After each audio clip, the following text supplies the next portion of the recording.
let me introduce to you our first speaker, because we're kicking off our journey around the world with one country, and that is the Czech Republic.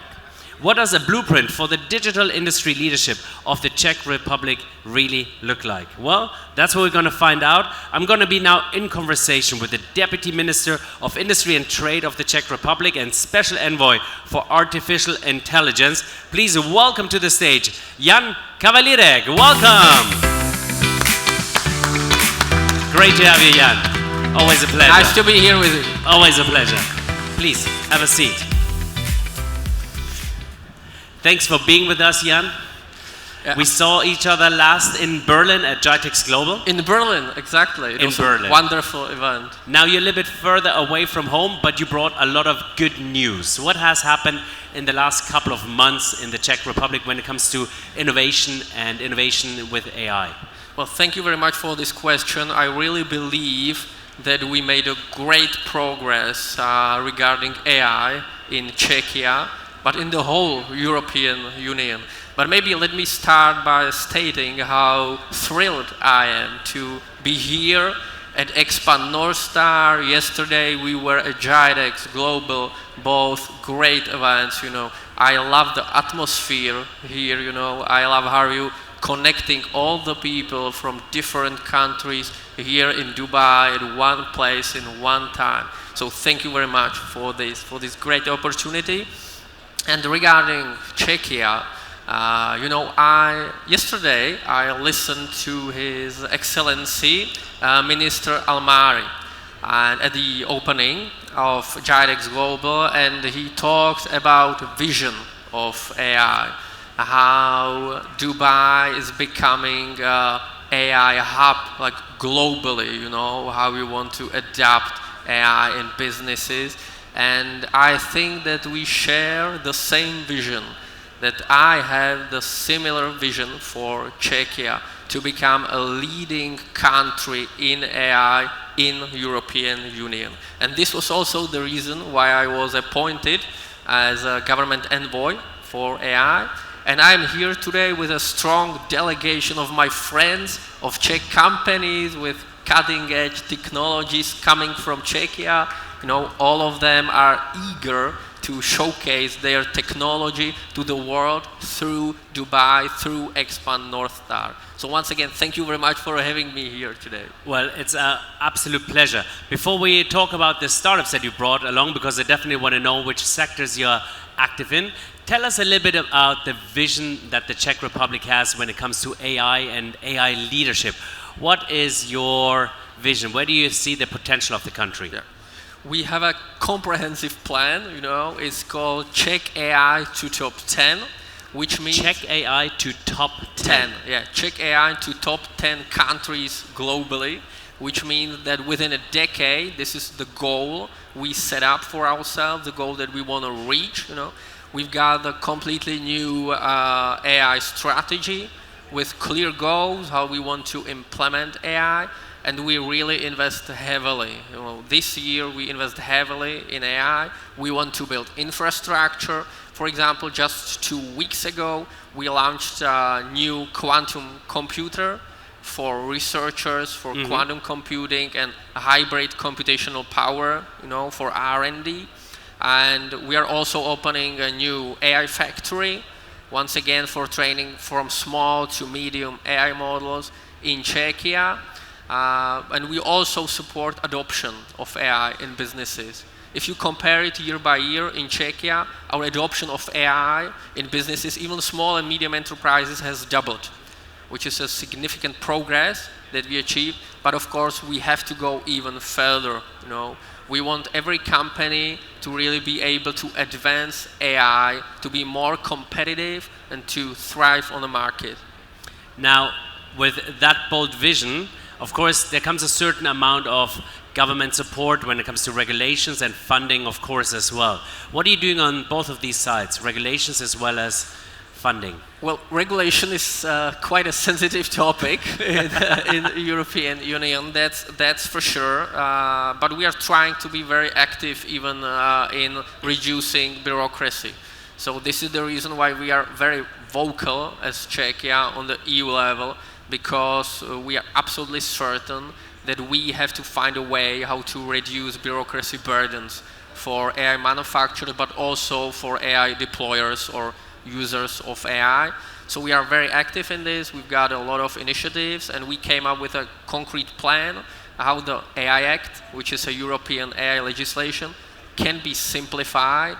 Like what concrete paragraph can be deleted, or simplified, because we really have to create the best possible environment for AI within European Union. So this is one of the greatest issues right now in Europe. But coming back to Czech level, we also prepared our own AI national law, and it's very pro-innovational.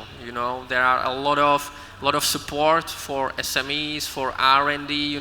No added bureaucracy at all. We really want to send a signal to the world that Czechia is a great environment for AI and also for foreign investors in AI infrastructure, for example. Now, when it comes to then setting up that ground field, how is it for entrepreneurs coming to Czech Republic? Cost of living is pretty good compared to other European countries. So are you also inviting other European innovators to come, or the world to come to Czech Republic? Yeah, this is one of our greatest goals right now. We really want to get ourselves opened for foreign investors, even within, for example, the infrastructure. We want to set up some incentives for developers, for AI developers, or for developers of, for example, AI DC centers. So once again, the legislation will be simpler for them to build an AI data center in Czech Republic. But of course, we also have some incentives for AI manufacturers of AI models. We've got two main programs. One is called Twist, which is like for industrial development. So if you want to develop a new AI model and then put it into practice, adopt it in businesses, you can use this tool together with one more tool. It's called OPTAG, when you can raise money from the state, which will help you with adoption, with transferring the innovation of AI models into practice. Okay, so you're really supporting on every aspect of the business. We're trying to, yeah. Which sectors is Czech Republic already naturally strong? Do you have some certain sectors where you already see right now more traction when it comes to AI and also innovation and startups? Yeah.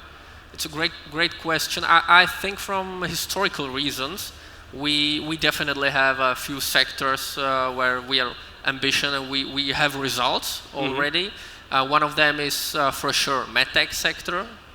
So medical devices, health tech, life sciences in general. Yeah. We've got some of really great startups in life sciences in Czechia using AI. But for example, also fintech. I've got some fintech companies in here, processing data, for example. But also we are great in cybersecurity.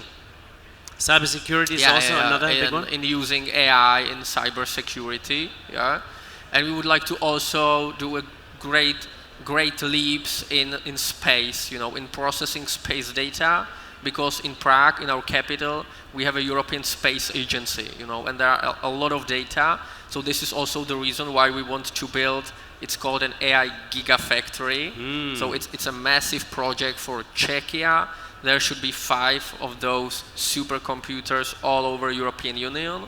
And what we are trying to do is to attract one of these AI Gigafactory in Czechia, because after that we will be able, for example, to process this space data and to work with them. It's quite interesting that you bring up all these points that you want to attract a supercomputer to Czech Republic, because yesterday we had, for example, Moldova here, and they also see that the small countries that were left behind in the past actually now have an advantage because you are more flexible. Is that also the case with Czech Republic, that you see there's a different energy, I would almost say? I think so, yeah, to be honest, I think so. I really believe in the potential of CEE, we call CEE region, Central Eastern Europe, because we are hard workers, we really want to achieve the technology, the innovation. We really want to adapt all of these AI tools in practice. And as you mentioned, I think that we are flexible. Yeah, Yeah. So we could be really the great environment for testing new products, testing new AI systems, etc., etc. And what about cross-European collaboration, not only from the government, but also opportunities for this startup? Is that also something that you're pushing? I mean, you were definitely in Germany. I saw you very active during GITEX Global, but tell us a little bit about the European ecosystem and how you're active there. I think that the European Union is a very strong market, but of course we have to deal with some challenges that we face right now. The first one we already talked about is definitely the excessive bureaucracy. We have to find a way how to reduce that and how to support innovation, how to support research and development. And we have to strengthen the internal market. We still haven't found a way to fully leverage the potential of EU market, of the 450 million people. We are the second strongest economy worldwide, but we have to work with this potential better, I believe. And maybe the third thing is that we have to retain talent in European Union, because even historically, if you look at the best AI researchers, most of them came from European Union. But sometimes we struggle a bit keeping them in the EU. Sometimes they move to the West, mostly to US, of course. So this is also the reason why we established in Czechia just like a month ago. Everything is new in Czechia regarding AI now. We established a long-term funding program for AI researchers to keep them in Czechia, and to provide them with a long-term funding so they can do research and development from Czechia, from Prague, for example. That's amazing. Thank you. Now, we are almost coming to the end of our conversation. We're here at Expand North Star, so I'd love to hear from you. You brought startups along. What's the opportunity for the Middle East startup ecosystem, for the Dubai startup ecosystem, and the Czech startups? Is it more them coming to here, or is it really a transport of knowledge, information, of opportunities? What do you see is the biggest opportunity that we have here together? Yeah, I think it's really about setting a long-term partnership. It really must be a two-way street. I have to say that I'm absolutely thrilled that we are here again. It's my third time in here this year in Dubai, and second time with a strong delegation of one of the finest Czech companies. So we would like to really know the ecosystem better, and we would like to, of course, use it for our Czech companies to scale up even globally, because we really think that we have like great innovators. We've got great ideas, a lot of startups, but of course we need to find a way how to reach the venture capital, the capital markets, to boost all the companies. So this is the reason why we are here today. We had several successful meetings already with chambers, for example, also with political leaders, of course, and we are very excited, to be honest. We feel welcomed here. We feel the friendly environment. So we really believe that we have something to offer, and in return we would like to use the network and the capacity that provides the Dubai innovation ecosystem. Amazing. So the opportunity is there for the Czech startups as well as for Middle Eastern startups to talk to you, as well as, of course, for investors to have conversations of how we can grow together. Amazing. Jan, thank you so much for being with us. Thank you too. Amazing. Please, a round of applause for Jan Kavalirek.